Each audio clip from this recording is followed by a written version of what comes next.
Jack Smith, the special counsel, was asking them to do something very unusual, which is skip over the appeals court stage. He said, this matter is just so urgent. We need to get this trial going. There's a trial date that's supposed to start March the 4th.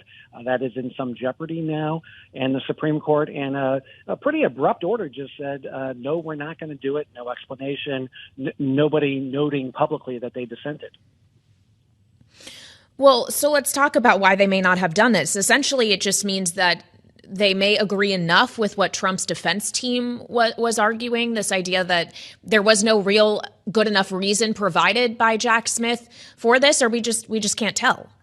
Yeah, you don't want to read too much into it because, they didn't give any explanation, except that they just did not want to take this unusual step. And certainly you don't want to read anything to it about the merits.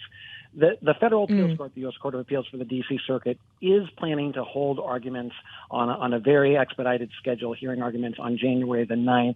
So the Supreme Court knows that it won't be too long before they have another chance at this. So that undoubtedly is part of their thinking. They're looking at the calendar and thinking it won't be that long before we have a chance, and then we can do it in the normal course, and we can consider what these judges on the appeals court say about the issue. Well, on the idea of this being about the timeline, Greg, this was the whole notion of why Jack Smith was making this request in the first place, because he wants the trial in this case to start on March 4th. So would there still be time for this to sort out theoretically before that date if appeals isn't going to hear it until January 9th? I mean, how quickly do these things usually escalate back up to the Supreme Court? Yeah, it's going to be tight, Kailey. Even if the D.C. Circuit moves very quickly, as it's indicated it's going to, there are pretrial proceedings that were supposed to start. Those are actually on hold now.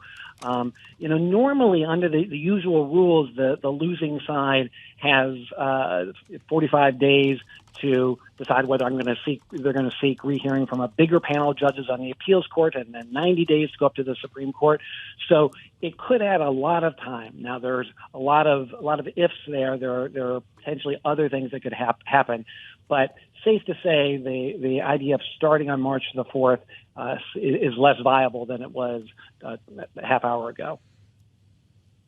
Really interesting. And Greg, of course, this is not the only case related to former President Trump and the Supreme Court that we've been talking about this week, because after the Colorado State Supreme Court ruling earlier this week, when they said on 14th Amendment grounds he is ineligible to be president of the United States again because of his actions on January 6, 2021, the expectation is that Trump is going to appeal that to the Supreme Court. We haven't had any movement on that, right? Should we expect that soon? And if that is the case, how quickly is the court likely to move in that case? So the Colorado Supreme Court has put its ruling on hold. So there's not necessarily an urgency for Trump to come to the Supreme Court. He has until January the 4th under the Colorado court's ruling. And after that, the Supreme Court, they could expedite it. They could, try to speed things up so they could hear the case this term if that's what they want to do. That would be my expectation, is that they would speed it up so they at least could hear it this term. For now, we're just waiting for that appeal to come in.